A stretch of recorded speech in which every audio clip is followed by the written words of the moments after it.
घोंघा यह एक ऐसा जीव है जिसे हम सबने देखा है।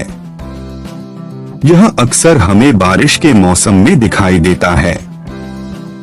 तो आइए जानते हैं इस नन्हे से जीव के बारे में अनोखी जानकारी। घोंघे के मुलायम शरीर के ऊपर एक कठोर आवरण होता है जिसे शेल कहते हैं। जब घोंघे को खतरा महसूस होता है तो वह अपने मुलायम शरीर को शेल में सिमट लेता है। घोंघा एक रात्रिचर प्राणी है जो रात में विचरण करता है। धूप में यह अपने शरीर को खोल से बाहर नहीं निकालता। घोंघे के चलने की गति बहुत कम होती है। यह दुनिया के धीमी गति वाले जीवों में आते हैं। घोंघे के शरीर के खोल का आकार अलग अलग होता है।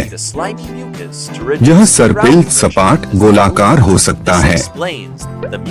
घोंघे स्नेल के मुंह में एक जीभ होती है जिससे वो खाने को पीसकर खाता है। इस जीभ को रेडुला कहते हैं। घोंघे के मुंह में जीभ के अलावा हजारों सूक्ष्म दांत होते हैं। इसी वजह से यह खेत की फसल को भी नष्ट कर देते हैं। घोंघे का जीवन काल 5 से 10 वर्ष होता है। घोंघे के सिर पर 2 जोड़ी एंटीना जैसे अंग होते हैं जिन्हें टेंटेकल कहते हैं।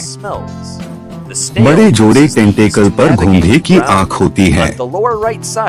टेंटेकल का दूसरा जोड़ा पहले से छोटा होता है। इस पर किसी भी प्रकार की गंध को महसूस करने के लिए ग्रंथि होती है।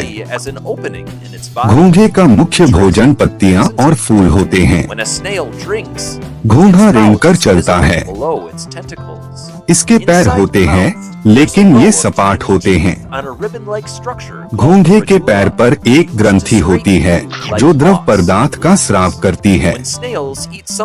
इससे घोंघे के लिए नीचे की तरफ फिसलन हो जाती है। इसकी वजह से यह चाकू की धार पर भी चल सकता है और वो भी बिना घायल हुए। घोंघे नर और मादा दोनों ही होते हैं। यह नर शुक्राणुओं और मादा अंडाणुओं का उत्पादन एक साथ करता है। लेकिन घोंघे को निषेचन के लिए साथी घोंघे की आवश्यकता होती है। घोंघे के शिकारी जानवर भी होते हैं जिनसे इन्हें खतरा होता है। इन शिकारी जानवरों में सांप, पक्षी, मेंढक होते हैं जो इन्हें खा जाते हैं। 1900